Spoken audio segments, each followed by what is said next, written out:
ترس هذه الباخرة القادمة من مرسيليا برصيف ميناء الجزائر وعلى متنها أزيد من 1200 مسافر، حيث قدم هؤلاء لإتمام ما تبقى من أيام رمضان وقضاء عطلة العيد مع ذويهم وفي أجواء عائلية.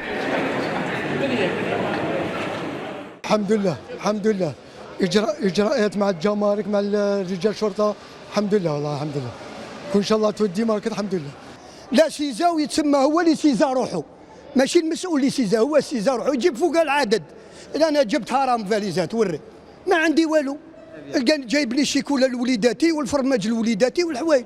ورغم الضغط الذي يشهده الميناء خاصة في هذه الفترة من السنة، إلا أن التحضيرات الجمركية لمثل هكذا مناسبات، ناهيك عن التسهيلات المقدمة عند الوصول، زادت من حجم معالجة ومراقبة أمتعة المسافرين وسياراتهم. انا نسيت كلش، غير شفت بلادي نسيت كلش، روعه مع لاكو مع تو فرانشمون جي غين ادير. رانا بيان والله تو فا بيان، ماشي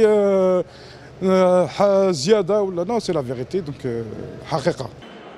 وفيما يستعد كل هؤلاء المسافرين لإتمام إجراءاتهم، تواصل الجمارك جهودها الرامية إلى تسهيل عملية مرور المسافرين، مع الحرص على تعزيز الرقابة على الغشاشين والمندسين.